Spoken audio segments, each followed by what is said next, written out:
좋네.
And good evening, it's Roy Stannard. Hello, and welcome to the very first Mayor's Charity Quiz, online no less, and thank you all for joining me. I hope you'll join in the whole process by engaging with the live chat to the right of your screen. And it's a great pleasure to represent Councillor Alan Robins, the Mayor of Brighton, tonight. He looks much better in a red coat than I do, and the chain is pure bling. But it's lovely to initiate this, and thank you all for taking part and contributing to the success of the evening.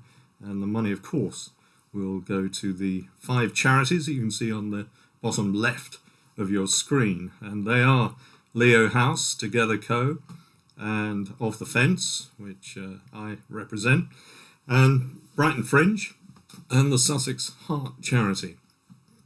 Now, you haven't come here tonight to be lectured about charities and what we do, but it is important that we in Brighton, I think, take a much more considered and committed view of our social responsibilities.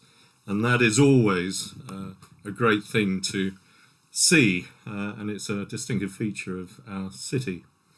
And it's interesting that the various causes that we represent tonight have come together and worked together to make events like this work. And normally we'd be doing it in reality, outside, in venues, running marathons, doing all sorts of things like that. But obviously, under the present circumstances, we can't do that.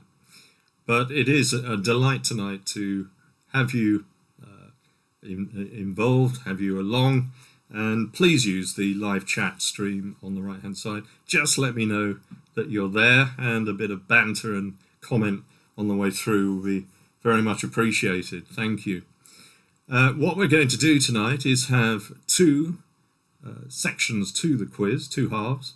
The first half will be questions about Brighton, you would expect no less. Brighton and Hove, mustn't forget Hove. As a charity based in Hove, we're acutely conscious that sometimes the Hove bit gets left off. But we tonight are celebrating the fact that we live in a caring city, and we may have some of the highest employment or unemployment rates. We may have some of the most difficult social situations, and of course in my charity's case, Off the Fence, we see a lot of migrating homeless people moving down to the south coast. I'm sure that's true of a lot of the charities that we're here representing tonight. I've got to say thank you very much to the Brighton Fringe Festival. They're having their slightly late festival this year during this month, and they very kindly adopted us as part of the schedule during the Brighton Fringe. So thank you guys, that's very, very kind. And of course, thank you to the Mayor's Office, Mina, Elaine, and of course Alan himself, for supporting this and being such a delight to work with. And we're seeing a few names appearing on the right-hand side of the screen now, thank you. Monica saying evening Roy. Jen, greetings from the Gateway Girls. Thank you. Claire Palmer, good luck everyone. Robert Bateson, Team Brighton Fringe here. Hayley Barber, hello, Hayley from Gateway. And Robert Batson again, you're welcome. Polite chat tonight, we always like that. And Claire again, Team Palmer for Sussex Heart Charity. Now, Mina reminded me that the Brighton City Democratic Services team is represented here tonight. And if you are either, I think the head of Democratic Services, Mark Wall, is taking part. Hello, Mark, if you're there. Along with Lisa Johnson, Penny Hare, Nikki Gundry, Sean Hughes, and Thomas Bald. Now, if any of those are sitting in, make yourself known. We've got Claire Palmer, so well done, Team Palmer. And I think we should probably start. If anyone's got any questions, somebody's ringing me, which is probably not a good idea at this stage. But if anyone is having difficulty, obviously you won't if you're here, but if you have friends or people connecting with you on WhatsApp. If they're having any problems, do point out they do need YouTube loaded onto their device. And of course you can watch this on television as well. If you're very clever, you can just search for Brighton Mayor's charity quiz on YouTube and it will come up and you'll be able to watch. I think we've got 1 or 2 people doing that. Hello to Nikki as well. Thank you, Nikki. And I think we're just about ready. The first half, as I said, is going to be questions about Brighton and Hove. Second half is going to be ridiculous questions, trivia, things that you probably won't know, but you'll be glad you know by the end of the evening. I have a little interval in the middle, which you can take the opportunity to go and have a cup of tea, or more likely a stiff drink to recover from the first half. Lots of people joining in now, thank you. James Amner, Team Together Co here, well done. Robert Batson again, how ridiculous. How ridiculous, I think he means. How ridiculous are those questions going to be? Silly, I think, is probably the level of ridiculousness I'm talking about. But that's the second half, so we'll all be much more relaxed by then. So, are we all set? I'll just move my little box. Ooh, not that box. Let's just do that. Okay. Let's see if that works. And we'll go back to that. Okay. Now I hope if anybody finds the music a little bit too loud, then let me know. You can always move that. Okay, let's just see. Right, there we are. That's better. Right, question 1. What was the name of Brighton and Hove Albion's previous ground prior to the Amex? And I don't mean Withdean or that appalling exile to Gillingham. Gillingham of all places. Nothing wrong with Gillingham. We have any Gillingham Knights here tonight, but it's not really the right place for a Brighton football team. Brighton and Hove football team, I beg your pardon. Carol Todd, got it sorted. Oh, good for you, Carol, well done. I'm not sure I have, but glad you have. Is that life in general, or just this question? Question 2. Now, this is a subject very close to my heart and my life insurance policy, because I did this about 3 or 4 weeks ago now. What is the height of the I-360? It's the 365. Within 5 metres or 10 feet. That should be the I-360. I do apologise. It just felt like that extra 5 degrees all the way around. Great views from up there. Not so good from the bottom. But, we went through all the stages. Slightly worrying for me because I got tangled up at the very top with all those lines. And the guys out there were saying, well, if you just move your leg around there, your arm around there, it'll be fine. And I'm sceptical. Right, question 3. Which Sussex cricketer has been bought for $1.125 million by Rajasthan Royals for this year's Indian Premier League? So you've got to be into cricket for this one. Cricket is a sport, I understand, on a good day. Yeah, James Amner, you spotted it. I added 5. That was asked for by the British Airways team, who said they wanted to increase their revenue this year, so we just changed the name to I-365. Well spotted though. There may be bonus points for deliberate mistakes, he said. Question 4. One of the gates at the Royal Pavilion was built just after the First World War in memory of some soldiers who were hospitalised in the building. What country were they from? These are quite good, these questions. I've got to thank Richard Linton and Nina for supplying some of these questions. There's things I didn't know. Bridget Fishley, hi, we are just joining, has only got the YouTube link through. I sacked the person organising tonight. Are we supposed to put answers here? No, is the answer to that, because everybody else will read them, and that would defeat the object. But thank you for asking. Write them down somewhere and then mark them at the end of the first half and at the end of the second half. This is an honesty quiz, by the way. Question 5. Brighton's famous residents, past and present, are immortalised on what? Brighton's famous residents, past and present, are immortalised on what? You can turn the music down, Bridget, if you would like. I'll just go to my technical team, which is me. So excuse me while I do that. I can turn it down a little bit, it's already pretty low. Is that better for everybody? I can have some feedback.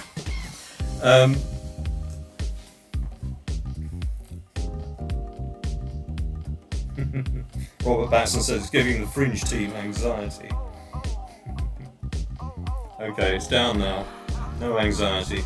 This is a fun evening. It's fun for me anyway. Question 6. What year must a car have been built before to participate in the London to Brighton Veteran Car Run? So what year before which the car is eligible to take part in the London to Brighton Car Run? Please do share the playlist. Robert Batson, you're endearing yourself to me. It's a bunch of royalty-free music that I've sort of stitched together in the spare moment. Question 7. What is the name of the fictional detective in the Peter James book set in Brighton? Bridget, haha, well, we can't hear the questions because the music is so loud, so we'll dance along instead. Well, I've turned it down now. It should be fine. Is it still too loud? I think you must have very good loudspeakers. Robert says, we love royalty-free music, volume 4. Very good choice. I won't be playing it on the radio this week. So, what's the name of the fictional detective in the Peter James book set in Brighton? If I talk louder, maybe that's better. Most people tell me to be quiet, so it's a bit of a strange experience. Hope all the charities are taking part tonight. If you are one of the charities, do quickly let me know on the chat. Question 8. What year did ABBA win the Eurovision Song Contest with Waterloo at the Dome? A memorable year, wasn't it? Anybody there? If you were, do let us know. We'll laugh. But that was memorable, wasn't it? Dome. What year did ABBA win? I think for briefly made Brighton the most popular city in Europe. Question 9. The Barch Church in North Lane is the tallest brick church in Europe. What structure are the dimensions of the church based on? That sounds complicated, but it isn't. James Amner, I was 2. Don't say when you were 2, probably when ABBA won the Eurovision Song Contest. I bet you still enjoyed it though. It was kind of aimed at your age group, I think. Claire says we love ABBA. Well, yeah, there's probably a cure. I think, the right kind of injection or psychotherapy, possibly. Oh, we all love ABBA. Question 10. What was the Brighton clock tower built to commemorate? Wasn't time. It'd be too easy. By the way, if you like the t-shirt, I'm modelling the Off the Fence t-shirt tonight. Anyway, quick demonstration. Look at that. If you want one of those, go on our website. I'm sure we can fix you up for a mere 15 quid. Also dispensing a few advent colours this year. We don't have official commercial breaks on this, but if you do want to promote anything, do put that up on the chat line as well. I'm sure we can share it with the many millions of people watching. Question 11. Newhaven lies at the mouth of which river? A bit of geography here. I will be taking a few drinks, the health-giving drinks during the course of this, otherwise I get a bit dry.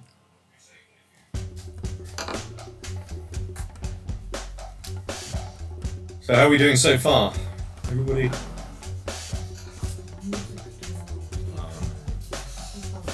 Music too loud. So we will dance instead. Now, can you tell me the music is still too loud? My wife is telling me it is, but that's not necessarily a good guide.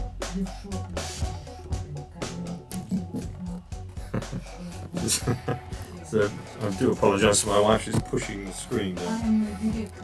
Oh yeah, my director, sorry. Question 12. Which is the UK's oldest licensed aerodrome, founded in 1910? Well, we had to put a simple one in. Just can't get the makeup artist. Shut the door a bit loudly as well. Okay, Bridget says brilliant. We love out of brilliant. I'm not sure if there's a non-sequitur there. Sarah Perriman still too loud. I'm not sure that. I'll put it on silent. That will be a bit drab. Question 13. What is the real name of DJ Fatboy Slim? Now, you will give me an immediate answer, then I want you to think again. That's as big a clue as I'm going to give you.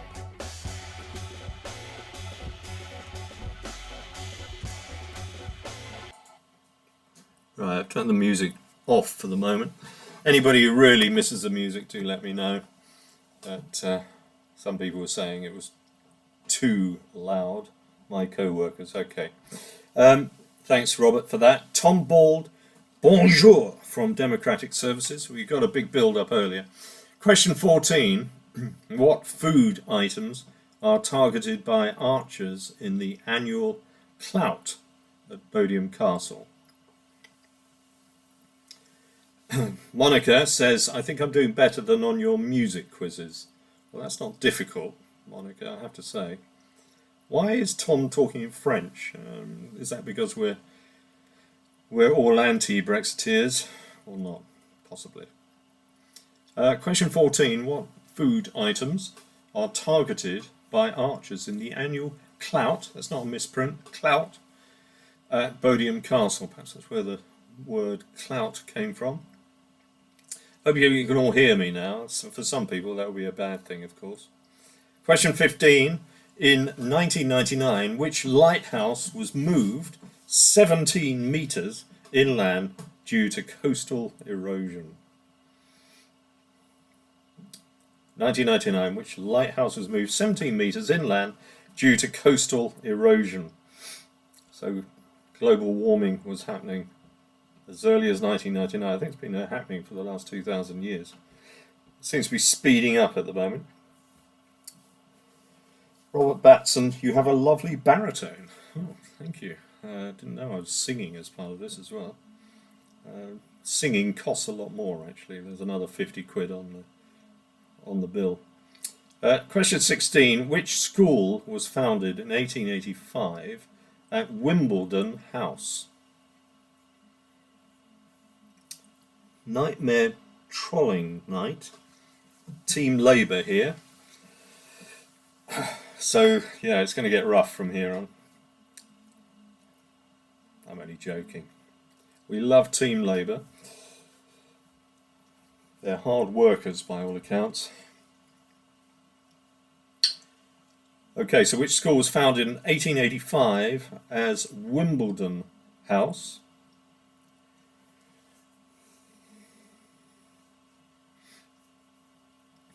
I'll give you a clue. It wasn't in the state sector. Question 17. What road system in Brighton is named after a former cinema? Nightmare Trolling Night. Sorry, I'm logged in on my son's YouTube. That's hilarious. Where's your son? Have you banished him for the evening, or have you just stolen it without him knowing? Bridget Fishley, we saw the answer to the when we walked past the other day. Well, don't share it. Right, which road system in Brighton is named after a former cinema? Question 17. 25 questions in each half, by the way, so you know how much you've got to endure. It's always good to tell people in case they need a long break. that's a break for the next hour. Question 18. The Eastbourne Eagles. Oh, Eastbourne crept into this.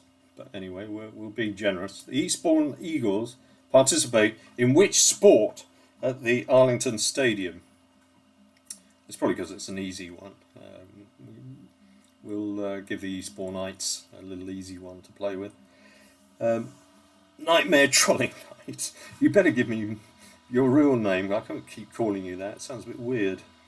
He uses my iPad, really? So your Nightmare Trolling Night. That's even more worrying. Councillor Nightmare Trolling Night. That's an interesting thought. Just in time for Halloween, though. Question 19. What is the name of the cottage at Rodnell near Lewes where Virginia Woolf lived? Bridget, you're doing well, Bridget. You're keeping me going tonight. We know this. Remember when it was redone and injured all those cyclists? Ah, yes. All right. Nightmare Trolling Night saying, not me, my son. Blame it on the kids. It's always the easy way out. Felicity, doing a great job, right? Well, thank you. You will be promoted tomorrow. Promoted as what? I'm not sure. Right, the name of the cottage, you got that, Rodnell. Question 20. What was the Brighton clock tower built to commemorate? Oh, I think we had that one. So we can get that, have that as a bonus. Obviously a senior moment. You can have a free bonus for that one. If you got it wrong the first time, you'll get it wrong twice, which is a bit of a blow, but I'm sure you'll recover. This is probably done at midnight a couple of weeks ago, so do forgive me. But if there are any other charities represented tonight, if not, I can make fun of them. Obviously, if you're present, I can't, so do let me know. Oh yes, a very important question, this one. It depends how well you were paying attention at the beginning of the quiz. Who is the current mayor of the city of Brighton and Hove? Very important man, a man we love, actually. And he's a councillor for Port Slade as well. And our Gateway Women's Centre is in Port Slade, so Mr. Mayor, you are our local councillor in Port Slade. No nepotism, of course. Esther Natzel, yes, question 20 is a repeat of question 10. That was your free bonus point to ensure that everyone gets at least 1 point. If you knew the answer, of course. If you didn't, then you're still going to be on 0. Question 22. What was the Royal Pavilion called before John Nash expanded Henry Holland's neoclassical building? I had to go to college for 6 weeks just to learn that question. What was the Royal Pavilion called before John Nash expanded Henry Holland's neoclassical building? That's for the intellectuals. There's not many of those in, I don't think, but we had to expand the horizons somehow. And it's part of Brighton, Royal Pavilion. We love the Royal Pavilion. There's some interesting passageways, I think, passageways under the pavilion. I've always wanted to go and explore those. Right, nice easy one. What was Brighton originally called? I see the chat comments are drying up. Does that mean everyone's leaving, or are you just exhausted after this terribly hard quiz? The next half, by the way, is trivia, so you should enjoy that. It doesn't require any knowledge at all, particularly, which is why I was able to do it. So what was Brighton originally called? What was its name before it became Brighton? Question 24. There's a lot of questions about the Royal Pavilion, actually. Which monarch commissioned the Royal Pavilion? And we're very proud of the Royal Pavilion. It's a great tourist attraction. And the I-360 is another tourist attraction. I do apologise for adding 5 to the name. That's inflation for you.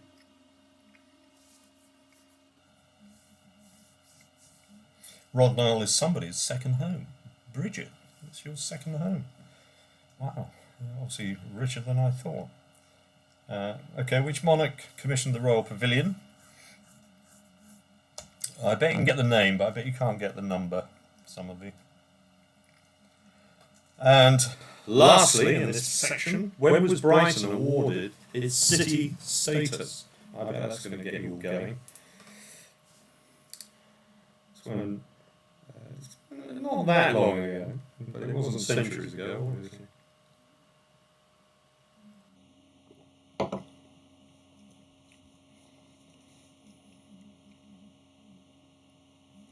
Felicity's saying, well, that's good for me then, but then nobody else will remember what we said about 10 minutes ago. Bridget Fishley says, Hove.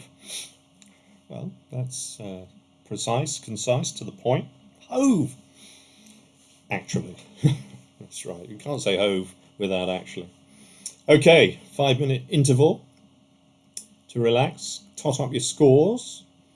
See how many you've got out of 25. If you're in teams, my suggestion was that you create WhatsApp groups between the teams and communicate that way, so you can share answers. And Bridget says, and he was so big by the end, he couldn't go upstairs. Is that true, do you think? It is true, actually. But you're not talking about the mayor, of course, Bridget. We are talking about the monarch who commissioned the Royal Pavilion. So get those questions. I'm going to do all the answers at the end, just to make sure you stick around. Okay, well, that was a quick 5 minutes. I do apologise, but never mind. Question 26. How many grooves does a typical vinyl long player have? You can see I'm into music from the scene behind me. It's not a virtual scene, by the way. It's not a green screen. It is actually real. I'm the last person buying CDs in the world.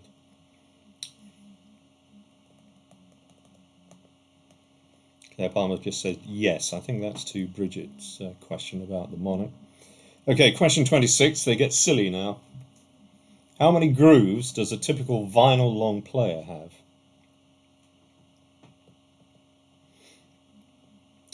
'27. What is the most common colour of toilet paper in France? I can't believe I put that question in, actually. I must have been having a senior moment. And how would I know that answer anyway? It's very scary. So, okay, I apologise for the question. What is the most common colour of toilet paper in France? Now, it's a real question and a real answer. Maybe not be something that you need to know, or perhaps were taught at school with the French grammar, but, you know, it could be useful. I suppose it's useful if you're not colourblind. If you are, it doesn't really matter. 28. If you dug a hole through the centre of the earth, starting from Wellington in New Zealand, which European country would you end up in? I think that's a great question. It took me ages to drill through the earth and find out the answer. Wellington in New Zealand, drill a hole straight through the globe. Where would you emerge? Probably in somebody's lounge, which wouldn't be very good. But you can say, hey, I've just arrived from New Zealand, mate.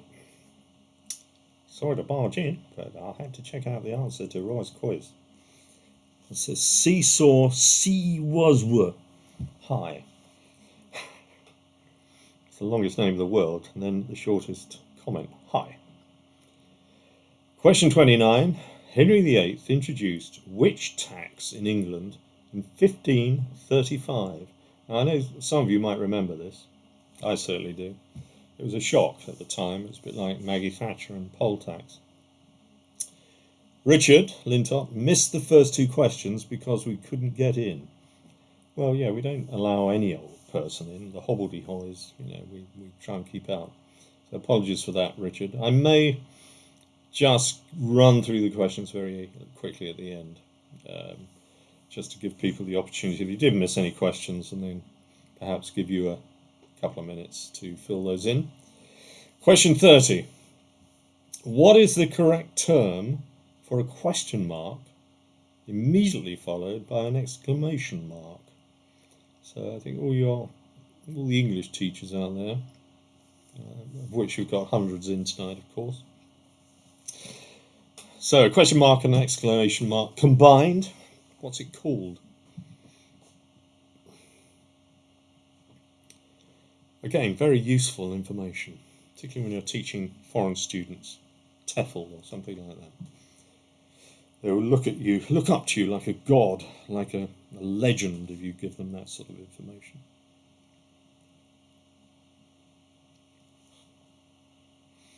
Oh, you can go back in the stream to catch up on any questions. That's a Cameron Brown. That's extremely intellectual of you. Well done for that. But if you go back now, you'll miss what you're watching now, so that's probably not a good idea. The average person does what 13 times a day? Okay. You'll be intrigued. The average person does what 13 times a day? I don't want any rude answers to that one, please.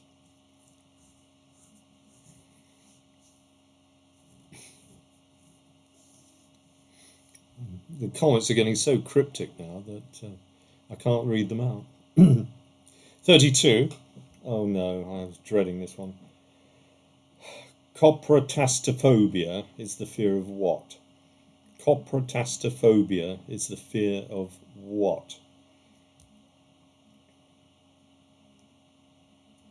Talk about COVID. Nothing to do with COVID. Robert, what do you mean cry? This is it's getting more and more cryptic here. It's not meant to be a cryptic quiz. This is trivia. You know, it's for simple people like me. Coprastastaphobia. It's like prestidigitateur in French, but it doesn't mean anything like it. It's just one of those words. It's great to say once you've learned how to say it. Question 33. Who entered a contest to find his own lookalike and came third? I love that. That is so funny. Who entered a contest to find his own lookalike and came third? That's brilliant. Hello, Alison. Just so everybody knows, Alison was on Pointless and won. And won. And won. W-O-N. Won.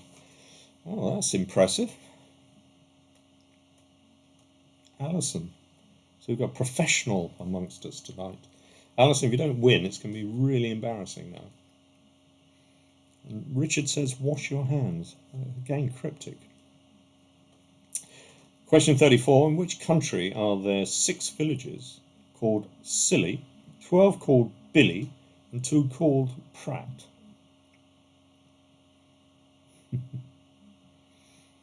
Which country are there 6 villages called Silly, 12 called Billy, and 2 called Pratt?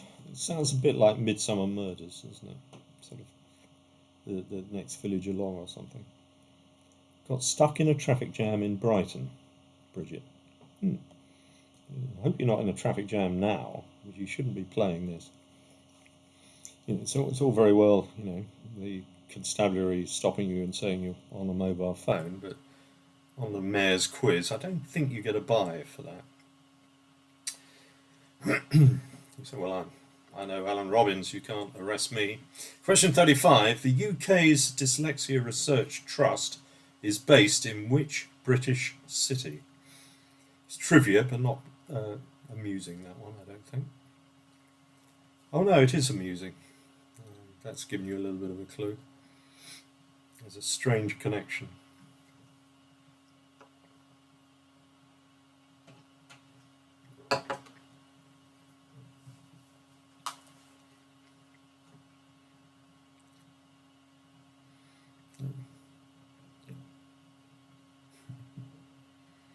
Okay, 36. Don't forget there are 50 questions, so we're roaring through them now.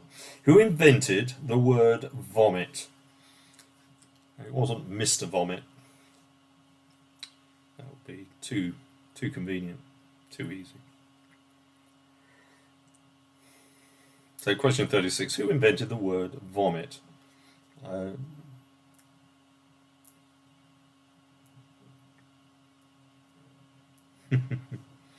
There are amusing answers to some of the questions. What do you do 13 times in a typical day? Get stuck in a traffic jam in Brighton. That's from Bridget Fishley. Well done. It's not the right answer, but it could be the right answer. Question 37. Which European country has 158, yes, you read that right, has 158 verses in its national anthem? I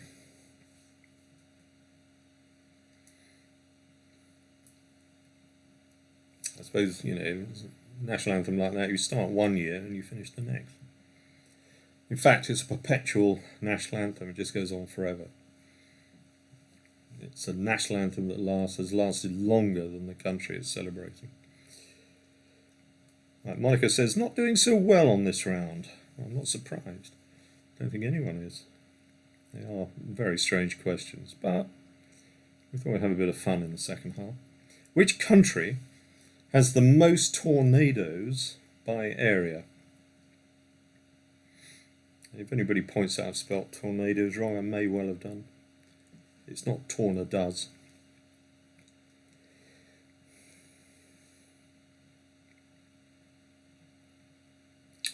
Which country has the most tornadoes by area? It's not the Isle of Man or the Isle of Wight.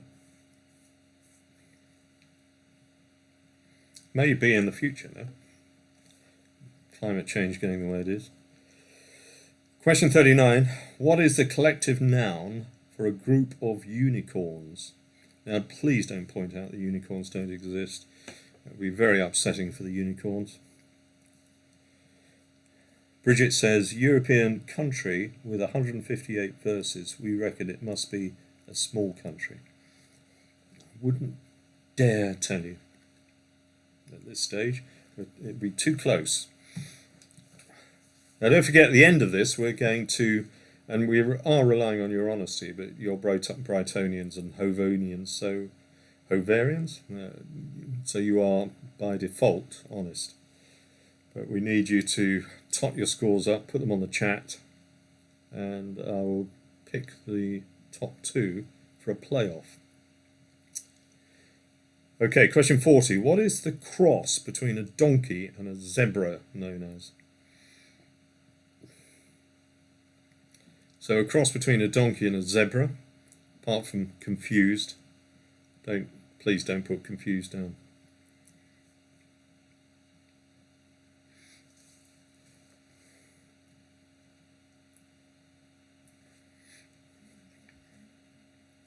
As you, I can see the agonising pain of thought going on behind that one, because that's almost a sensible question. Bridget, a cornucopia of unicorns. I like that. If it's not the official name, we'll change it immediately. And we'll name it after you, the Bridget definition of unicorns.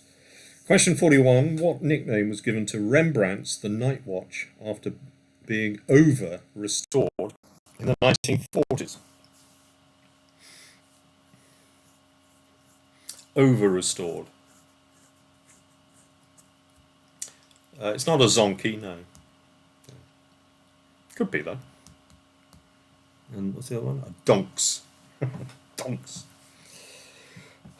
That could keep you going for the rest of the night. I think that one question I know. Might have to be a bonus point for the best imaginative name for a donkey and zebra cross. Question 42. Where was the fortune cookie invented? Where was it invented? Surely a sparkle of unicorns. Yeah, Jen, that's creative. I would expect to see some craft work around that. Not craft work, the band, by the way. Craft.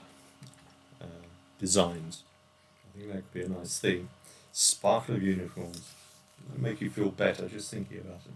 Nightmare Trolling Night. Can't get over that. You still haven't given me your real name. That's probably wise. Port Slade here. That's not your name, is it? Port Slade. That'd be a bit of a coincidence. Well, make Alan Robins your godfather, not just your councillor. Which sex symbol first appeared in the 6-minute long 1930 film Dizzy Dishes?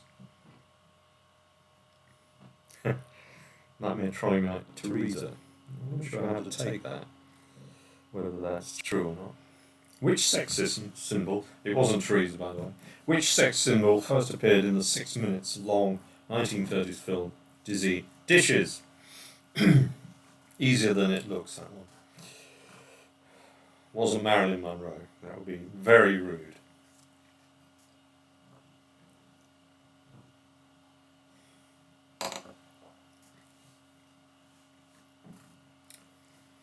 Which part of his body did musician Gene Simmons insure for $1 million?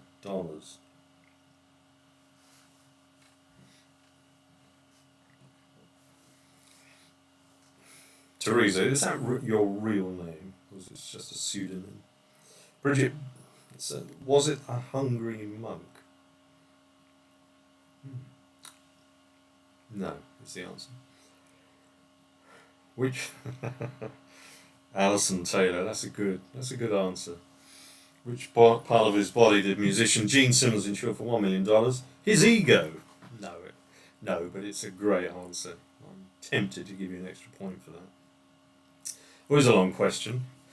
Must have been feeling enthusiastic. Question 45. Which word, originally meaning dried dung hanging from the wool on a sheep's rear end, is commonly used in colloquial Australian English to refer to an eccentric person with poor social skills? Exhausted reading that one out. So I won't read it twice, I don't think. You can read it for yourselves. It's a fascinating answer, that one. And a word that you will probably find yourself using on a regular basis, particularly in traffic. And possibly on the Christmas Day swim, or the swim just before that, Lawton and Door promoting that. Nice charity swim going on, I think around about the 18th of December, something like that. Look up Lawton and Door, the letting agents. Very good company. Question 46. Tom's father has 5 sons. The first 4 are named 10, 20, 30 and 40. What is the name of the 5th son?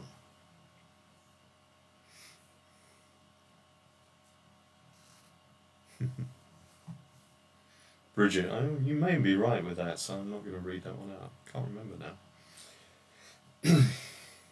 It's a magical mystery tour, this quiz. I did it a few weeks ago and I've forgotten all the answers. I've got them, don't worry. Okay, question 47. What was Buzz Aldrin's mother's rather appropriate maiden name?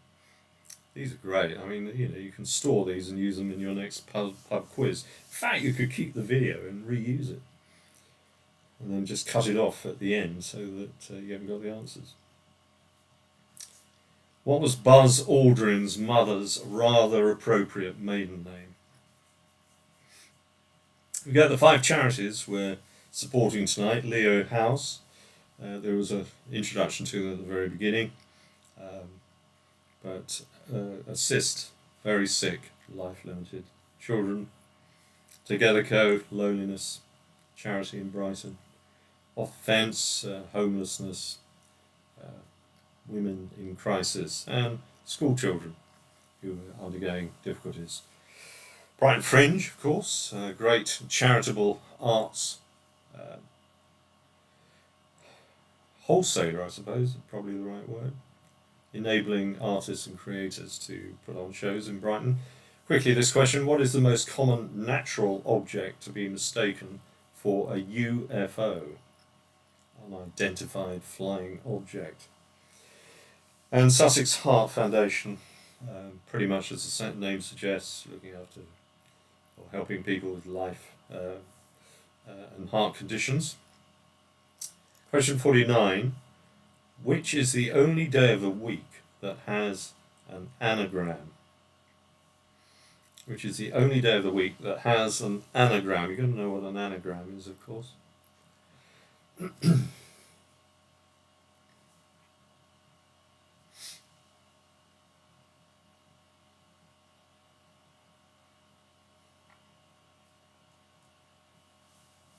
No relation to a radiogram, by the way, for those who remember radiograms.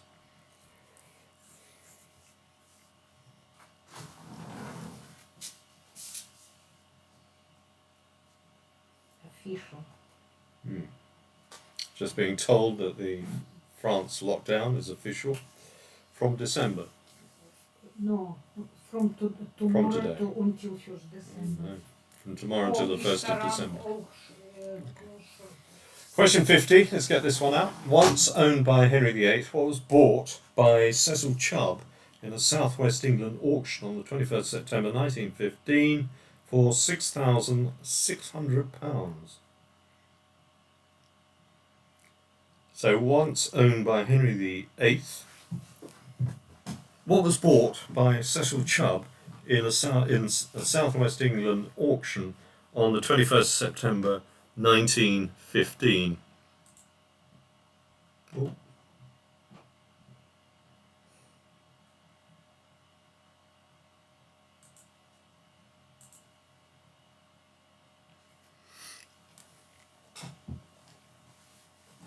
Okay, toss up those answers.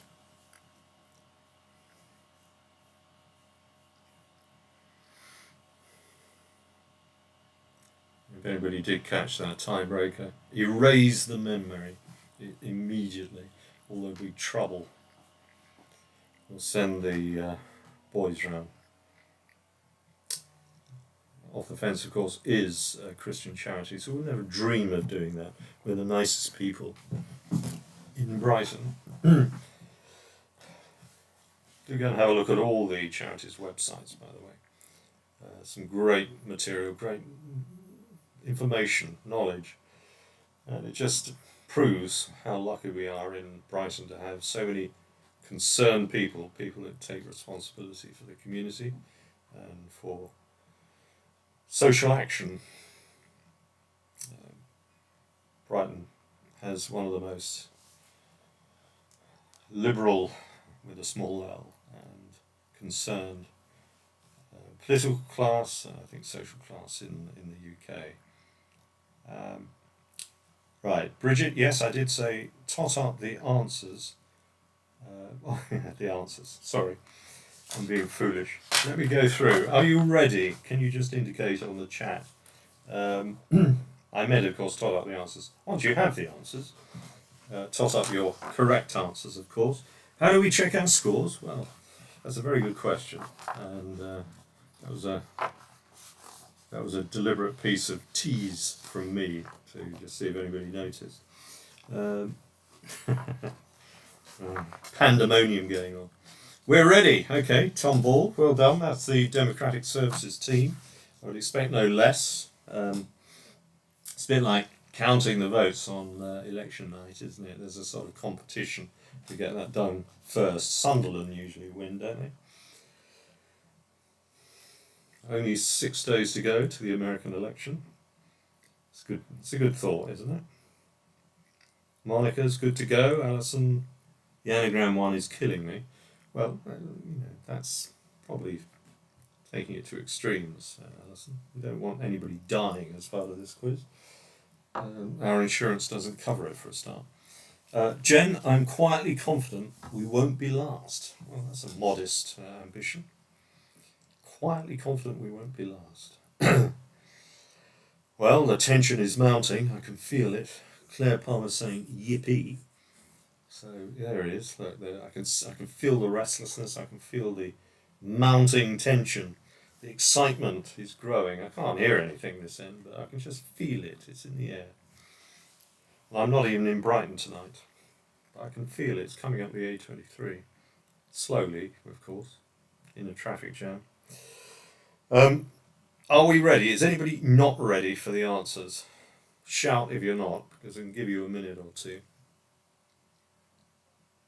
I was going to give you the questions again, wasn't I? That's remiss of me. Well, that'll take a minute or two. Okay. Question 1. What's the name of Brighton and Hove Albion's previous home prior to the Amex? 2. What is the height of the I-360?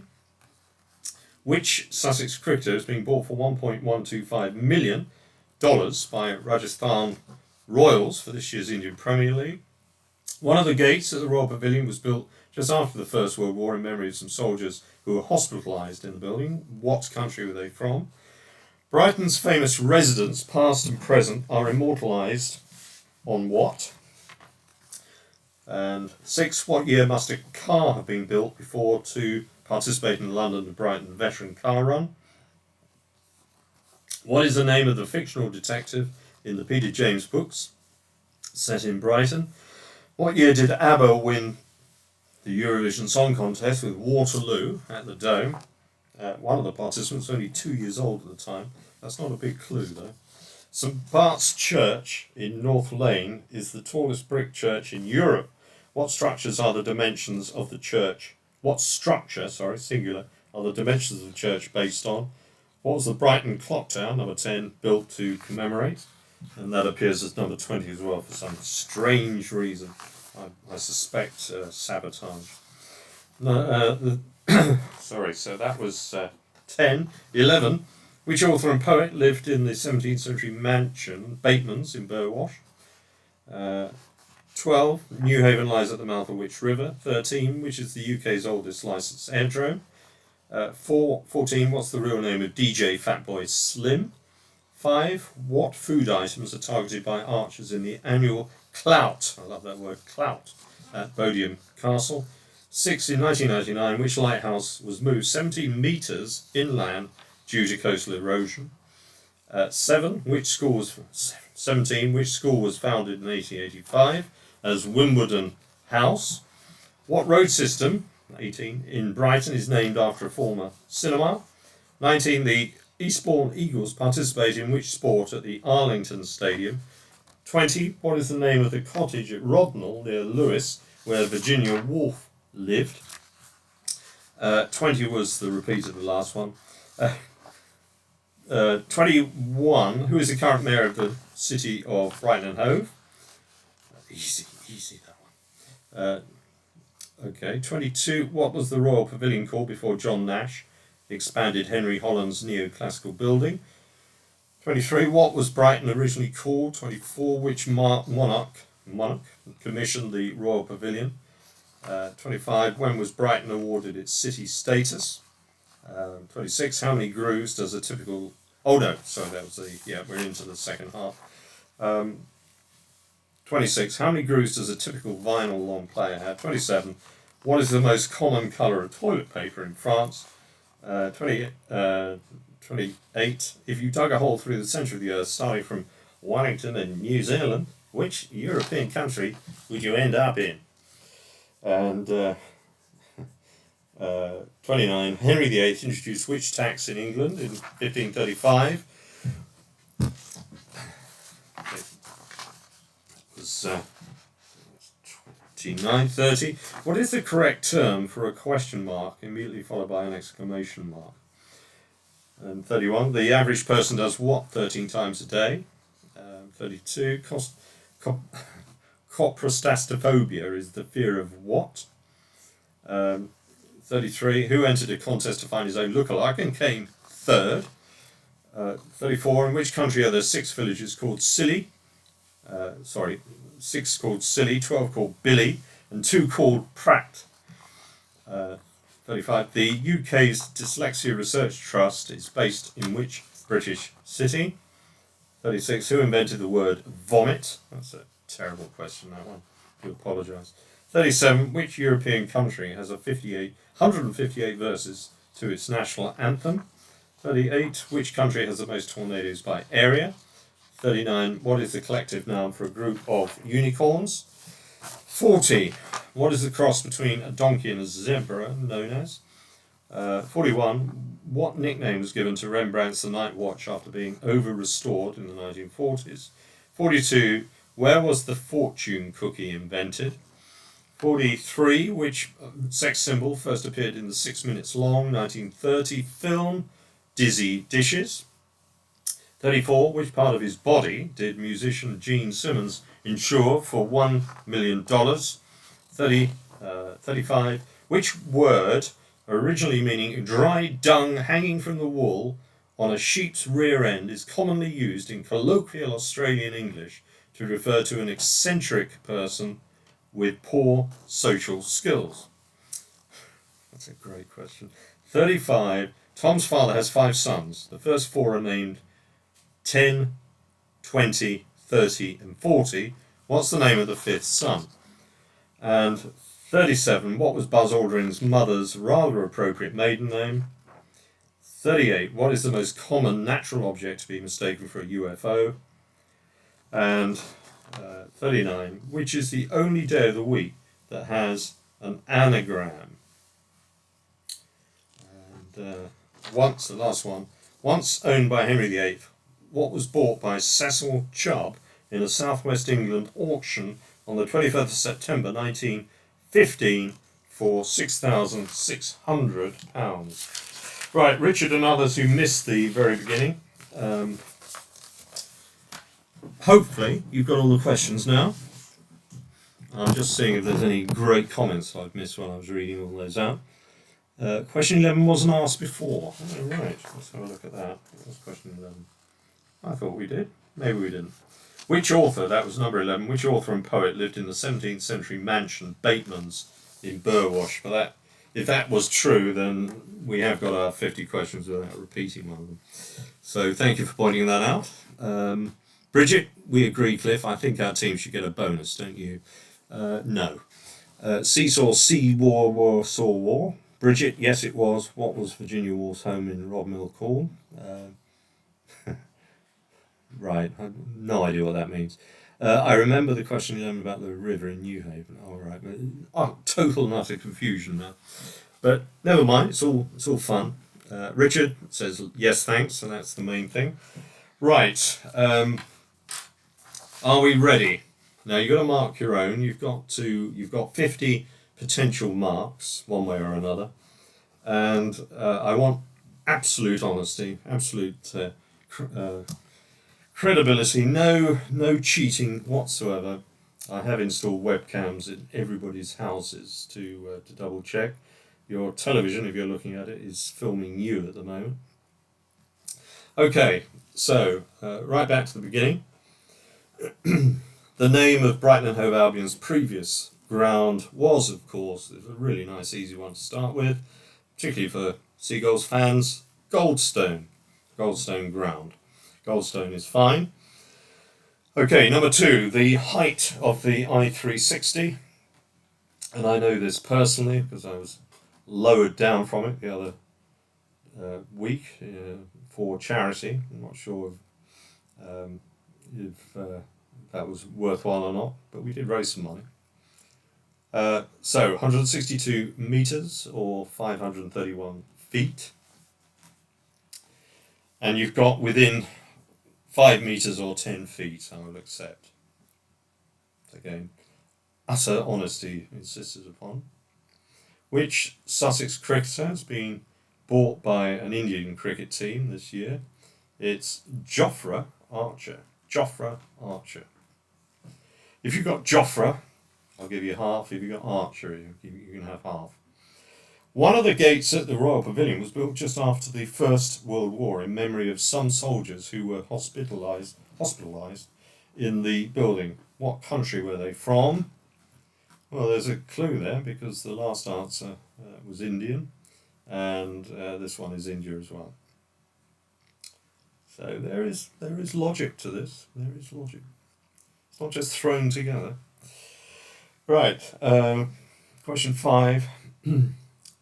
Brighton's famous residents, past and present, are immortalised on what? Brighton and Hove buses, I can hear you all crying. We love Brighton and Hove buses. We also like Compass buses, of course. What year must a car have been built before to participate? Sorry, I'll read that again. What year must a car have been built before to participate in the London-Brighton Veteran Car Run? 1905.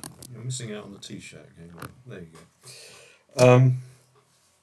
1905. It doesn't apply to the drivers, by the way. Just. What is the name of the fictional detective in the Peter James book set in Brighton? Roy Grace. What a great name that is. Yeah, Roy. Inspired. And Grace was my grandmother's first name as well. So Peter James, never original. What year did ABBA win the Eurovision Song Contest with Waterloo at the Dome? Now I'm sure you all remember it well. 1974. What a year that was. It took some years later before it became a city, though. I mean, it was outrageous. St Bart's Church in North Lane is the tallest brick church in Europe. What structures are the dimensions of the church based on? It's a tricky one, this. I bet loads of people put cross. But no, it was Noah's Ark. Now, if anybody got that one, you can tell me at the end. I should be very impressed with that. What was the Brighton clock tower built? This is number 10, to commemorate Queen Victoria's Golden Jubilee in 1888. It's a good year. Right, that's the first 10. You can sort of top those up quickly and write that at the bottom, so it makes it easier at the end. Bridget's saying, nice one, Sarah. I hope that's in relation to the quiz, Bridget. Right, number 11. Which author and poet lived in the 17th century mansion, Bateman's, in Burwash? This was the mysterious missing question first time around. And the answer, of course, is Rudyard Kipling. Hopefully that's guaranteed everybody at least one mark. Number 12, Newhaven lies at the mouth of which river? The River Ouse. And if anybody spelt it OOZE, shame on you and you have a mark deducted. Number 3, which is the UK's oldest licensed aerodrome, founded in 1910? Shoreham Airport, or as it's known nowadays, Brighton City Airport. Sounds good, doesn't it? Brighton City Airport. Sounds like the sort of place you would jet commute in from New York. If only. 14. What is the real name of DJ Fatboy Slim? I think it's a bit misnomer calling him a DJ, because he's actually a very good musician.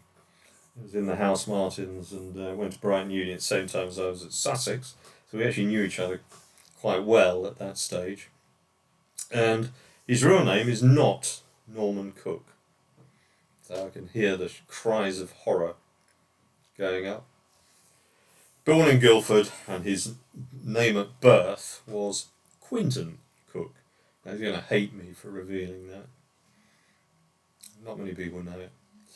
Quinton Cook. It's not very rock and roll, is it? And when he joined the House Martins, in fact, I don't think I ever called him Quinton, but if you did, you normally suffered for it. Okay, 15. What food items are targeted by archers in the annual Clout at Pavilion Castle? Christmas puddings. I thought you'd enjoy a little Christmas question there. Too early for Christmas questions? Complain to the supermarkets.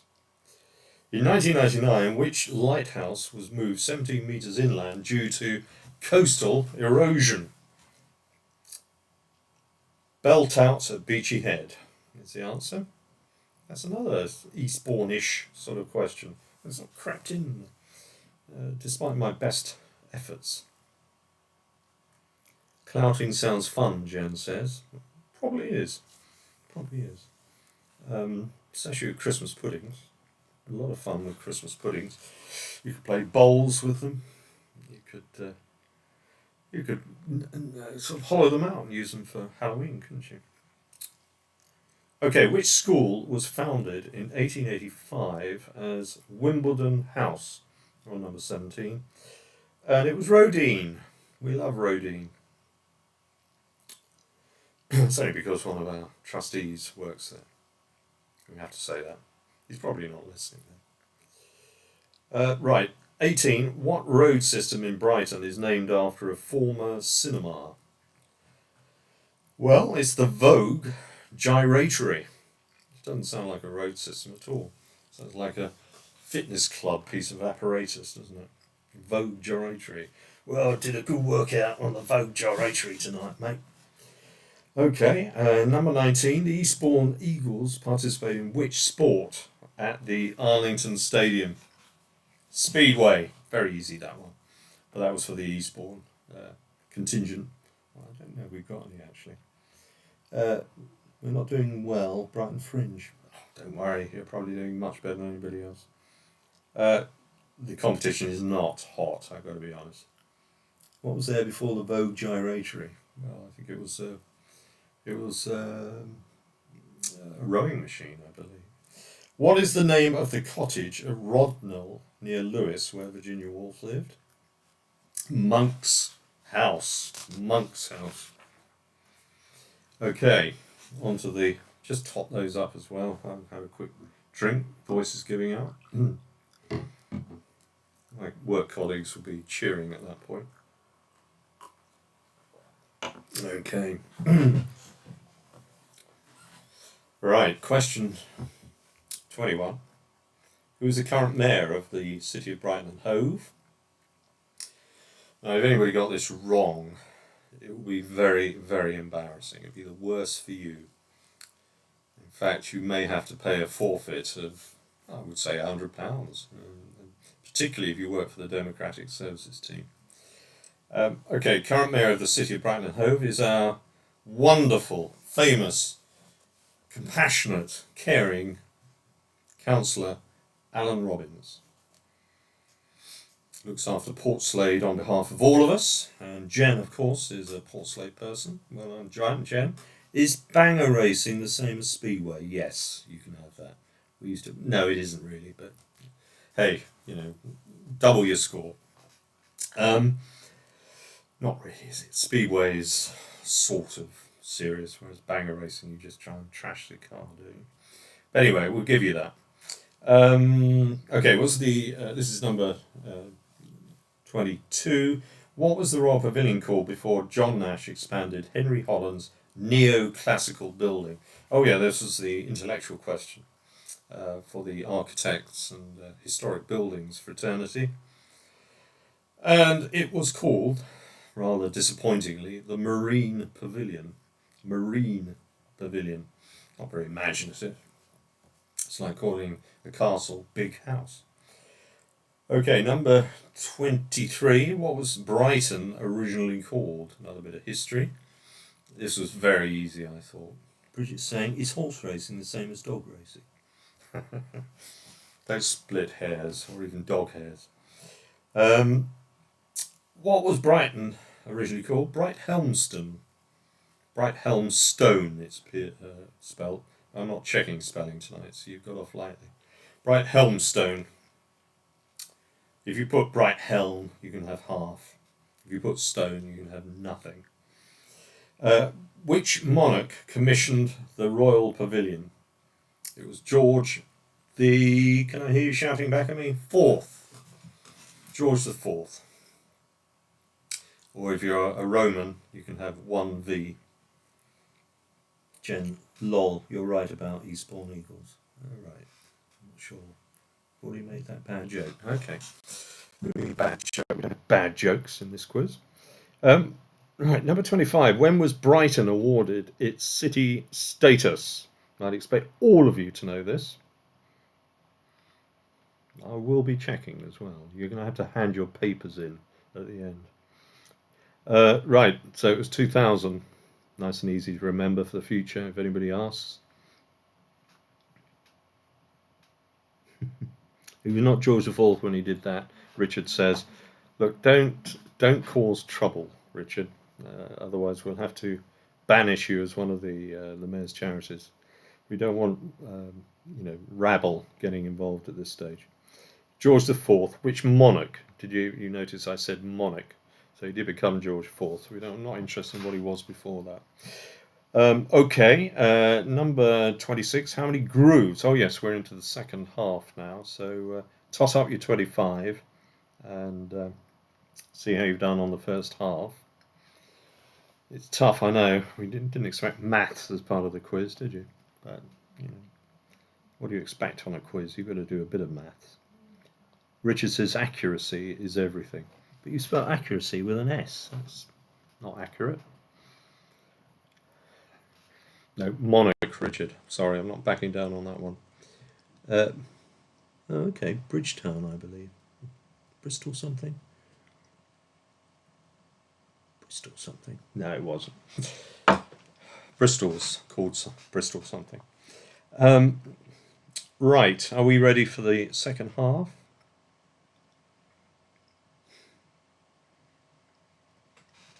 Here on the officially Fringe show, this chat is everything. Okay, it's not everything. It's not everything. There are other small pockets of life in the world apart from this quiz tonight. Not very important ones, I agree. Okay, right, 26. How many grooves does a typical vinyl long player have? We're getting a lot of fun with these. 25, I think. 1 is the answer. Think about it. That groove goes all the way round the record, round and round and round. If it was several grooves, the music would sound terrible, wouldn't it? Terrible. I mean, you know, Quentin Cook would know the answer to that one. 27. What is the most common colour of toilet paper in France? I wonder if anybody got this. I think it's 2 because there are 2 sides to a record, Bridget says. Oh, all right. If you put 2, I'll give you that. Technically, you're right. But try and play both sides of the record at the same time. That's what I say. Turn it over. Okay, pink is correct. Well done, Bridget. Bridget, you seem to be doing very well here. Keep giving you bonus marks. Yes, she says. So, pink. You probably wouldn't have expected that, would you? Blue, possibly. Okay, 28. If you dug a hole, I love this one. If you dug a hole through the centre of the earth, starting from Wellington in New Zealand, which European country would you end up in? Anybody get this one? If you're really sure you've got the answer, go on, tap it in. Has anyone done it, by the way? Drilled through the earth and emerged with your head, you know, at the other side and saying, "Where am I?" I'm from New Zealand originally, mate. Where am I? You got a tinny? It's not Australia. Who said Australia? Australia? That's on the same sort of side of the globe, isn't it? France, ooh, getting warm. Getting warm, Jen. Anybody else? It's not, certainly not Greenland, anyway. Donald Trump's bought it now, hasn't he? That couldn't be Greenland. You wouldn't emerge into a land owned by Trump, surely. What's this? Dame Amy. Is the answer to the grooves 1 or 27? Or are we accepting both? 1 or 2. Accepting both. Because Bridget's being particularly clever tonight. Okay, some unfortunate country, Robert Batson says. Iceland, we've got. No. Ireland, no. Sweden, no. I'll give you a clue on this, I think. Highest number of COVID incidents is currently in Europe.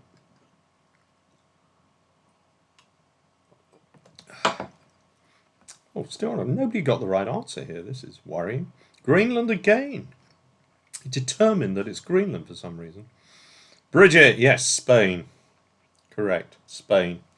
Nothing to do with COVID, but if you did drill through the earth and come out the other side from New Zealand, you'd emerge into Spain, which is rather nice. It's a nice thought, isn't it? Because you could save lots of money on holiday bookings. You know, it's a bit of a drag having to drill through the earth to get to your Spanish chalet, but, you know, it's a nice thought. 29. Henry VIII introduced which tax in England in 1535? Okay, you can stop the countries now. Yugoslavia, Swaziland. That's a great one, Swaziland.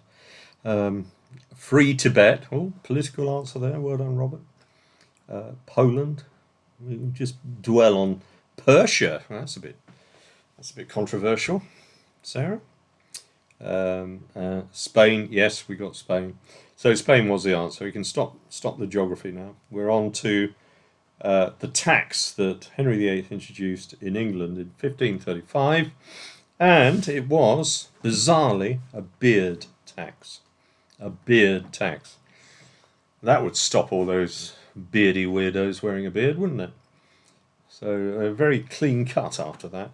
Not sure why. I mean, Henry VIII had a beard, so I'm not sure why he introduced a tax on beards, because he's possibly the only person with a beard after that. A wife tax, Bridget says. That's a great answer. I'm going to give you a bonus point for that, Bridget, just because I like you. And that's quite a funny answer. If you come up with hilarious answers, I'll probably give you a bonus. That's a serious bonus, by the way, a real bonus. Wife tax. Oh, if you wrote moustache anyway, that's fine. Moustache is part of a beard, so we'll give you that. So you've earned your mark anyway. Okay, let's move on. We're on to, where are we? 30. What is the current term for a question, correct term, sorry, for a question mark immediately followed by an exclamation mark? I bet no one got this. Did anyone get this? Anyone put an answer down for this one? Oh, Alison Taylor got it right. How do you do that? You must have Googled it. Come on, own up. Are you seriously telling me you knew the answer? Interrobang. Interrobang. Either that or you're a grammar fetishist, which is very worrying. Alison, yes sirree. What, you are a grammarian, are you? So, what's that? I'm going to put glasses on. Can't read this. Exclamatories. Oh, well, that's not bad. Don't forget Alison won at pointers. Oh yes, of course. Interrobang. Robert, you said interrobang. I don't believe it. Are all these people out there using interrobang as a common everyday expression? Come on, I don't believe this. We've also got nothing better to do in Brighton. Did you know that you just use an interrobang at the end of that sentence? What do you mean by that? Right, the average person does what 13 times a day? Right, come on. Have we had any silly answers to this one? I'm sure we have. I can let you embarrass yourselves for 30 seconds. We're totally not going to win this, by the way. Alison? Oh, I don't know. Interrobang? You almost win it by default. I interrobang every day, says Robert. Well, we don't want to hear about that. It's a clean, child-friendly quiz. We are totally not going to win this. I interrobang every day. Do you, says Dame Amy. We'll just let you continue by yourselves at the moment. Okay, what does the average person do 13 times a day? Belch, break wind, fart. Interesting. It's an interesting insight into the quality of audience we have tonight. You could have said compliment someone, or the correct answer, not smile, but laugh. Bridget says, Alison wins every quiz we ever do. Well, that's set the stakes high. Set the bar high there, Alison. Jen, yawn. Well, don't express your opinion about the quiz in that direct way. Yawn. Oh, a question mark. No, it's not yawn, it's laugh. So, average person laughs 13 times a day. Funnily enough, people around me laugh many more times than that. But I sense it's not because I'm being funny. Feign niceties. That's a good answer, Cameron. Go to Port Slade. Oh dear. Go to Port Slade 13 times a day. Well, Jen does, I think. Alison Taylor, I didn't get it. High or right? Dame Amy, roll their eyes. That's a good answer. Right, I've got to say that word again. Coprastastaphobia. Coprastastaphobia is the fear of what? Okay, quick, anybody get this one? I'm sure you did if you Googled it. Felicity says, yes, we did. Oh, yes, we do. Okay. Well, the answer, and you just cut this one short, I think, constipation. I'm very sorry about that, but I just had to use that word. Coprastastaphobia. I want to hear that used on at least once in everyday conversation tomorrow in the office. Fear of octopus. That's quite good. Fear of Eastbourne. Yeah, that could be right. What was the answer to 31, please? Blimey. God, pushing it there. 31. Okay, the average person does what 13 times a day? Laughs. All right. 32, 33. Who entered a contest to find his own lookalike and came third? Right, anyone get this one? It wasn't Boris. Could have been though.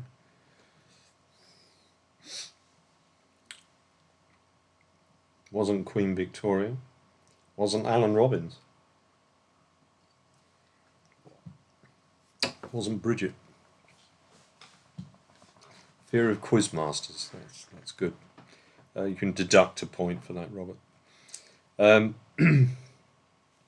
What was 32? Somebody catching up here. Don't ask me, I don't know. Right, 30, 31, 32. Coprastastaphobia is a fear of what? Constipation is the polite word for it. Who entered the contest to find his own lookalike? Came third. Elvis, no. Jesus, no. Elvis. Everyone says Elvis. I don't remember Elvis ever entering a lookalike contest. Julian Caddy, that's a good answer. Oh, thanks. Okay, the answer is Charlie Chaplin. Charlie Chaplin. Sorry, but people only laugh 13 times a day, Bridget says. They need to do more of those quizzes, or these quizzes. Thank you. Okay, do you like the disco lights, by the way, in the background? Probably can't see them. Yeah. I thought it would just add a bit of atmosphere, but actually it's added none, which is very embarrassing. I blame my wife. Natasha, by the way. Don't call her my wife, generally. In which country are there 6 villages called Silly, 12 called Billy, and 2 called Pratt? There is a logical answer to this, I think. Charlie Chaplin isn't 33, Seesaw. He's much older than that. All right, I know. Charlie Chaplin was the answer to 33, correct. All right, 34. Which country are there 6 villages called Silly, 12 called Billy, and 2 called Pratt? Turkey. Thanks, Susie. No. Australia or France. Bridget, you've done it again. France is the correct answer. Why do you say Australia or France? Because of Billy, I suppose. Billy can. But yeah, that's an interesting one because they don't sound particularly French, those words. Silly, Billy, and Pratt. Can't do Pratt in a French accent. It's impossible. Pratt. The UK's Dyslexia Research Trust, 35, sorry. UK's Dyslexia Research Trust is based in which British city? Now this is it's quite a funny one, this, and you know, if you think through in a sort of lateral way, you might get this one. What is dyslexia? What is it? What can't you do very easily? Yeah, everybody's stunned into silence now. Bridget's come back at me with a counter question. Do you know where the first school for dyslexic children was? No, I don't. I think you're angling for an extra point there, aren't you? But let's give you the answer to the UK's Dyslexia Research Trust is based in which British city?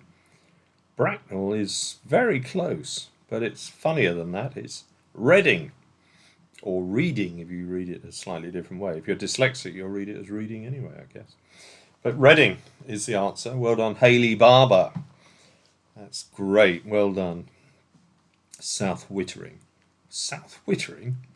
I suppose, Wittering? No, that would be rude. West Wittering? What was it? Going to North Wittering? East Wittering? Witter Wittering? Okay, let's move on rapidly, because I'm bored with that question now. Right. 36. Who invented the word vomit? That's a sort of direct.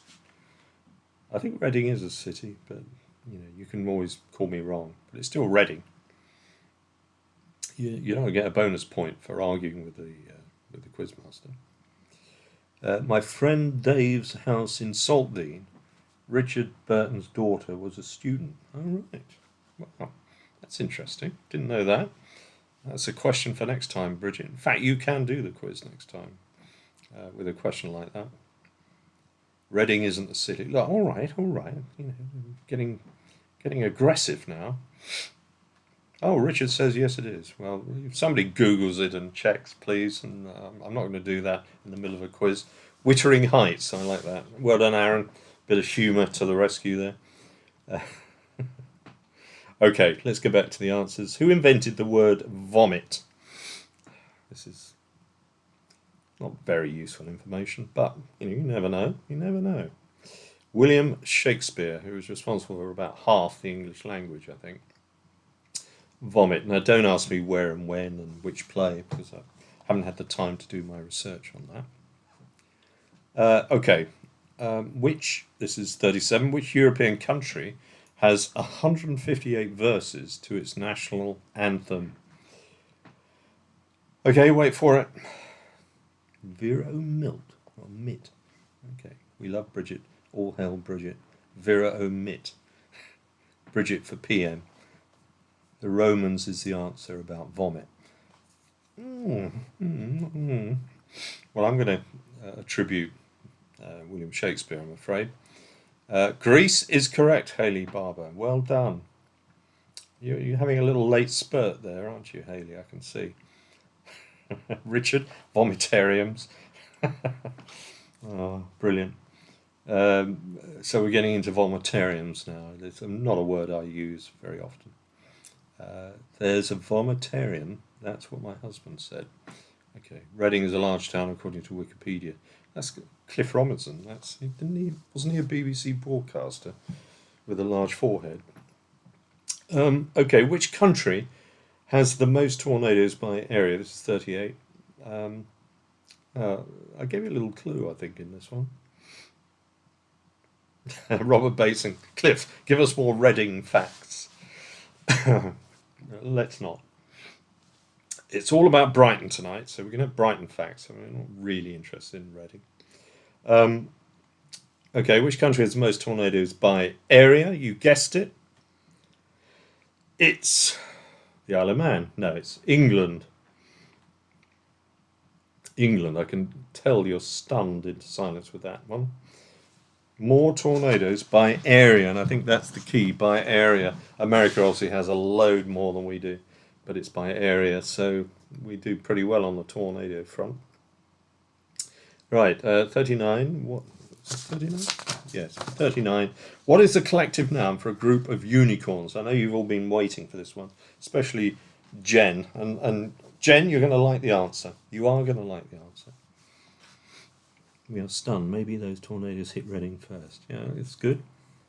Yeah, Roy, give us more Brighton facts. No. Okay, in Brighton, what is the collective noun for a group of unicorns? Okay, Jen, did you get it? You must have done. I think. What did you say it was? Cornucopia, somebody said.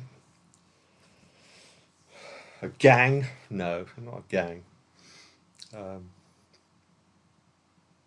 Multicorns? No. Multicorns. That's a good answer. I quite like that one. Jen said sparkle. That's right. A sparkle of unicorns. I prefer that. But the correct answer is a blessing. A blessing of unicorns. Isn't that nice? You could write a children's book all around that concept. A rainbow of unicorns. That's nice as well, Bridget. But you got one wrong at last. So, sorry.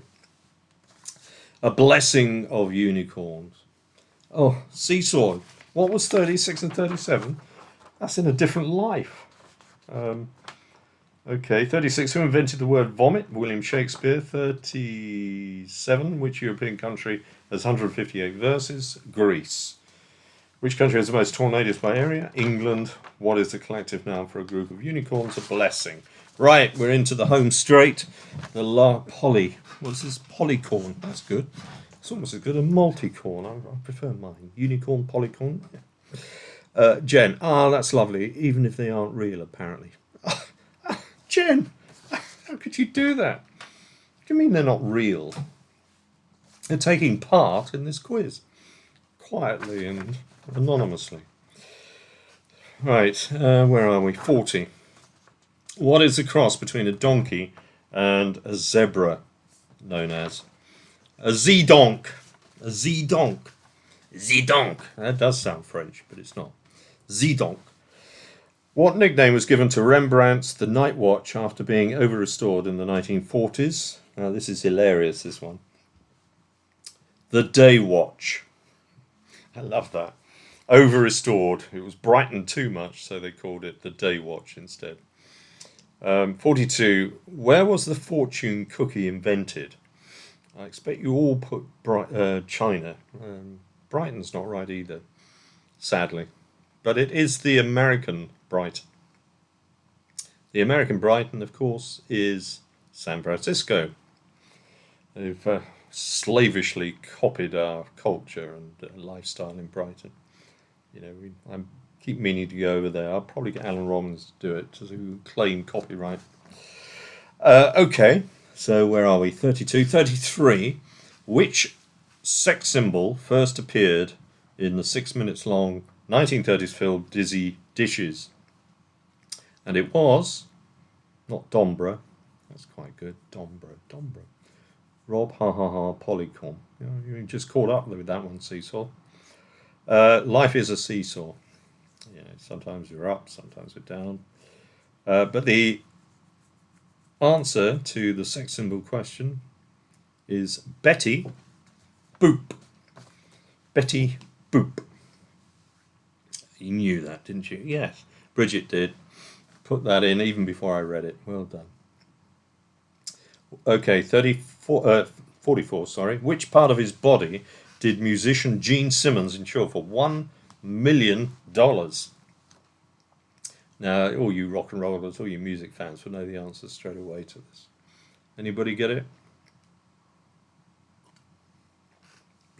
Come on, Alison. That's not right. Colin, that wasn't his Colin. It wasn't his Adolf Hitler. Brighton Fringe. Oh, you're promoting the show. La la la la. I have no idea what people are going on about now. His talent, Alison Taylor. No, he didn't have any. So no point insuring it. Anyone get this one right? His tongue. Well done. James Amner gets the score right on this one. His tongue. You remember he used to stick his tongue out a vast distance. Vast distance. You could see him coming into the room. Just a little pink thing flapping around before the rest of him. It's horrible, horrible. And he kept getting it out as well, in social situations. Not very nice. Getting the tongue out. And we had to, if you were there in the room with him, you have to sort of push it back into his mouth and tell him to stop it. He didn't insure his wife, no. I think it's life insurance, isn't it? And Robert Bateson emphatically is saying tongue in capital letters. Yes, it is a tongue, his tongue. Not anybody's tongue, but his own tongue. Okay, 40, I keep getting this wrong. I'm losing the will to live here because there's so many. Let's go on, we're nearly finished. 44, which word, originally meaning dried dung, hanging from the wall on a sheep's rear end, is commonly used in colloquial Australian English to refer to an eccentric person with poor social skills? Now, somebody got it right and actually put it into the chat stream as I asked the question, and I was sure that everybody was going to get this one right after that. I think it was Bridget, actually. It's very naughty, Bridget. Bridget put the answer in as we went along. So, do you remember what you said now? Or? It's a great word. In fact, it's a word that we should introduce, I think, to the English language. And it is, of course, boggin. No, it's not boggin. Bridget's not paying attention. I can touch me nose with my tongue. Don't really want to know that, Seesaw. I can touch my nose. What is that? Same as touch. But touch. I don't want anybody touching their nose on this quiz. You won't be invited again. You're a boggin. A boggin. No, it's not boggin, but I like the word boggin. This quiz is overrunning, by the way. If you had to be somewhere at 8:30, I do apologise.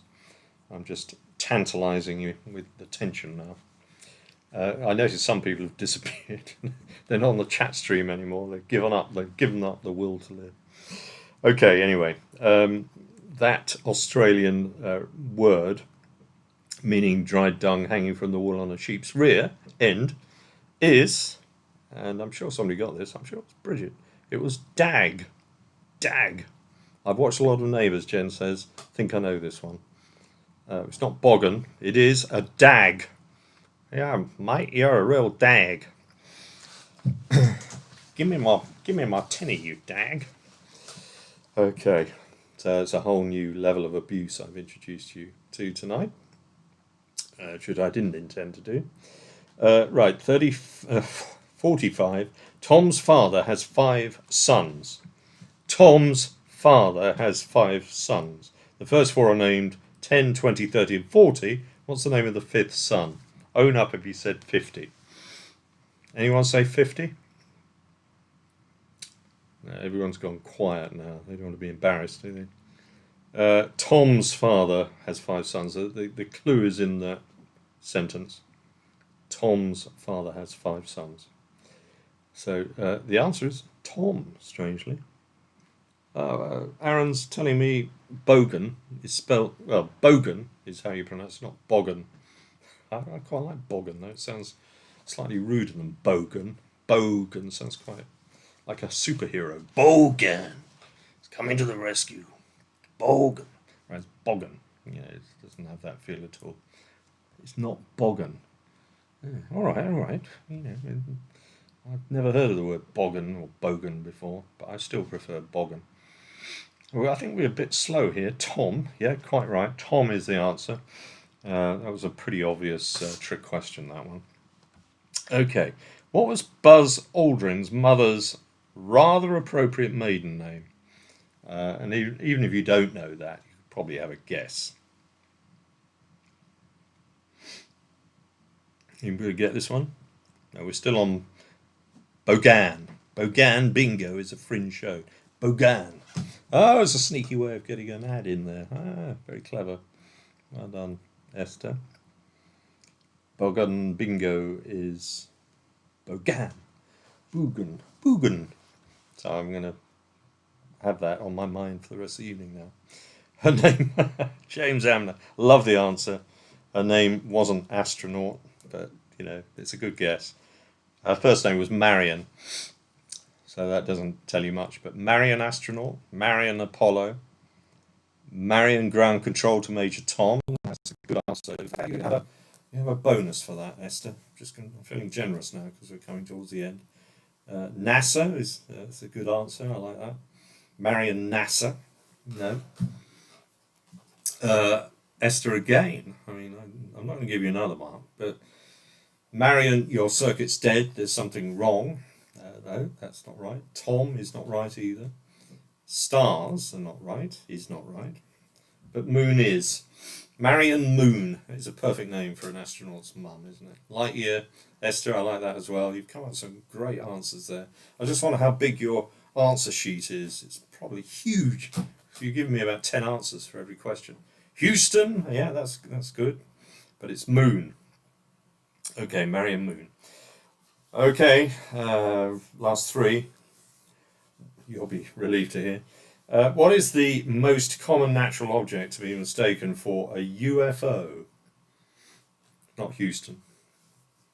It's not Lightyear. I'm recycling all your answers now. Tom, no, it's not Tom. So, what is the most common natural object to be mistaken for an unidentified flying object? Have we ever seen one of those? Anybody? No? That's a relief. You know, we've got enough to worry about without UFOs getting in on the act. Okay, Donald Trump. That's a good answer. I like that. Most common natural object to be mistaken for a UFO. Donald Trump. I'm going to give you a mark for that, Richard, just because it made me laugh. Although I suspect you're on the last question, not this one. Bridget Fishley, moon, seagull, or satellite. We're still on that one. Giggle, Superman. Giggle. Why giggle? Why would giggle be mistaken for a UFO? Seesaw, you need to shape up.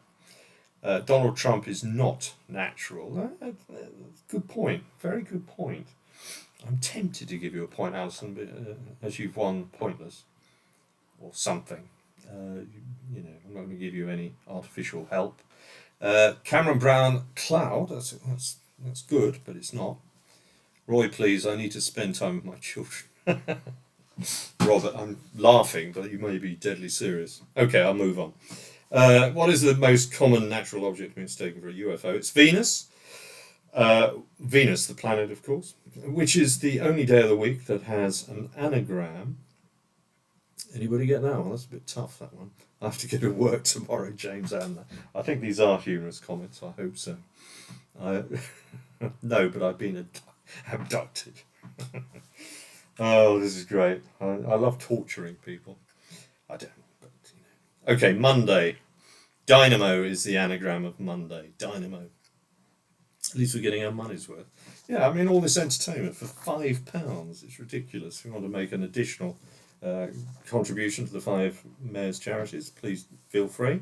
Once owned by Henry VIII, what was bought by Cecil, or Cecil, I'm not sure, Cecil Chubb in a Southwest England auction on the 21st of September 1915 for 6,600. It wasn't a key-making template. It could have been, I suppose, but I don't know. Henry VIII wouldn't have owned that, would he? Stonehenge is the answer. Okay, that's it. 50. So you've done your 50. You need to know how many you've scored. And we're going to give you... I'm going to move on to the bonus, well, not bonus, the tiebreaker. Right. So, while you're totting up your scores, you'll be thinking, Mrs. Cecil. That's a good answer. Well on, Esther. A pasty. That's good as well. But no point. Love it, a pasty. All right, you can have an extra point for that because Claire Palmer liked it as well. An honest 27, Bridget, well done. Honest, now I mean honest. It has to be. I mean, oh right, an honest 271. That's quite amusing. So you basically got 5 marks plus for every question. That's an achievement. I was generous, but not that generous. Oh, Tom Ball, 34 out of 50. Very good. James Amner, 27.5. So I'm going to see who the front runners are. We've got a tiebreaker. So Tom, this is the Democratic Services team. I'd expect no less. Susie Silver, 26. Jen, 20. We're happy though. But not because of the score. You're just happy, aren't you? Happy. Claire Palmer, 38. Okay. So Claire Palmer. I think you're Democratic Services as well, aren't you? So how do you both on the same team, I thought. Right, Robert Batson, 33. Brighton Fringe team, well done, that's good. Alison. Cliff Robinson. It's definitely a TV broadcaster, wasn't it? You remember him? 25.5. But if it was the real Cliff Robinson, it would have been 49.5, wouldn't it? Richard Lintott, Considering you came up with some of the questions, Richard, that's not impressive. 25.5, but honest. I do like honesty. Cameron Brown, thanks for the quiz hosting. No, we've got another question. One more question. Crash and Burn 23. Any other scores to come in? 100%. I'm here. No, that's my wife's style. So you did not get 100%. Unless you were reading from my answer sheet, which is quite possible. Okay, well, at this stage we have two front runners, Tom Bald and Claire Palmer. Tom with 34, Claire Palmer 38. Now remember, the winning answer, or the winning team, gets the opportunity to come on a radio show with me. Seesaw 38, thanks for quiz. Well, if you disappear too quickly, you might not get the opportunity to win the great prize, which is we need to get back down the Spanish lady. Is that pub? I hope it is. Sorry, it's 28 from us, Claire. Okay. Well, the two leaders still, Tom Bald, 34, Claire Palmer, 38. So only those two can take part in the next question, which is up on screen. The tiebreaker. I know it wasn't a tie. Please don't point that out in the chat. But I said we're going to have two, the best two. Cecil, I am here, but my Sinichuan bot good. Okay. I understand completely. It's terrible when your Sinichuan is not good. Thanks, Roy. Okay, right, let's get this done. Seesaw got 38. Oh, correct. All right. So it's, sorry, Tom, it's Seesaw, providing he's an honest man, which, we can't really tell from this distance. The 38, so it's a genuine tiebreaker. Claire Palmer has put 4 ones. I'm not sure what that is, but okay. Tiebreaker. Which of the world's capital cities comes last alphabetically? Okay, only Claire and Cecil can do this.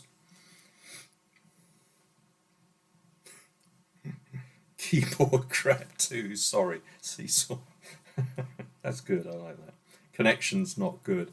I'm not sure if it's serious or not, but connection not good. Cecil, you've got to take part in the tiebreaker. Which of the world's capital cities comes last alphabetically?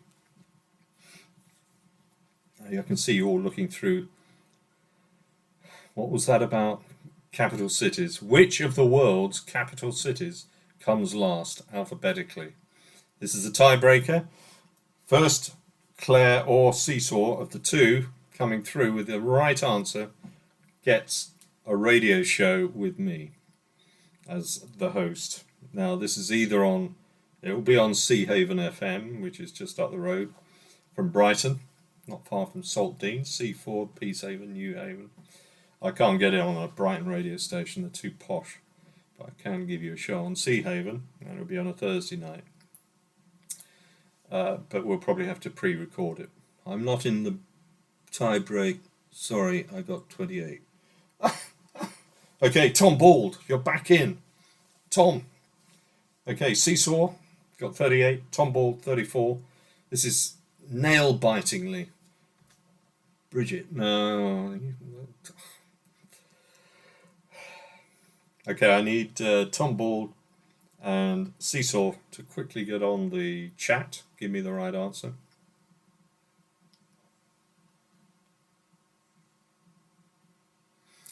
What are you, a radio host? I know, it's hard to believe. Thursdays, Seahaven FM, 7 till 9. Sundays, 5 till 7 on Burgess Hill Radio. A little bit of a plug for myself there. Tom, you are correct. Zagreb. Croatia, Zagreb is the correct answer. Tom Bald, a late return to form there, just found himself back in the last two, thanks to the honesty of Claire Palmer.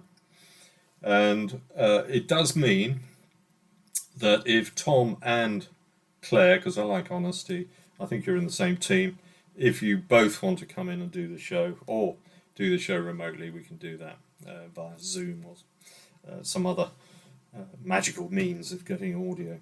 And you can choose the music. It's Sea Haven FM, the whole 9 yards, and the guests get to choose the music, so long as it's legal and polite. So, well done to Tom Bald. He is the champion Brighton brain. Where's the mayor? It's a good question. He was there in virtual form on the third slide, in a kind of see-through, ghost-like form. And well done, everybody. So, Tom, can you email me your details? I'm not sure. You probably went through the Brighton Fringe portal, and I haven't got access to that. So email roy.stannard at offthefence, or one word, off the fence with 2 F's, offthefence.org.uk. So roy.stannard, 2 N's in that, offthefence.org.uk. Let me know your details, and we'll fix a date to get a show done. I hope you're into music. It's a music-led show. You can choose 16 tracks, but not 10 minutes long each, and we'll get that organised. You can promote whatever you're interested in to your heart's content, as long as it's not selling something. And well done, all of you. Thank you for taking part, and it's been great fun. Thank you for putting all those comments up on the chat stream. Makes it so much more enjoyable, and well done. Tom Ball, champion brain of Brighton, and we probably have to get some sort of an award for you as well, which I'll give you when we do the radio show. But if you've got 1 or 2 people in the team there that want to do it with you, particularly Claire, because I like an honest person, we can get that organised. But well done, Claire. Well done, Tom. Well done, Seesaw. Oh, that's a great name. Thanks, it was fun. Thank you for saying that, Felicity. Well done, Roy. Well, I didn't do anything. You did all the hard work. But I've thoroughly enjoyed it. Maybe we'll do this again, but with a few more people. And if you do want to do it again, just let me know, or let Mina know in the mayor's office, or whoever you book through. And we'll see if we can organise another one, because we're having to do a lot of virtual events at the moment. Anyway, I'll let you go. It's nearly 9 o'clock. 2 hours of solid entertainment for the price of 1. So thank you, and good night, and I'll see you all again soon. Stay safe, stay well, don't take any risks, and keep promoting Brighton and the charities that serve it. Thank you. Bye for now.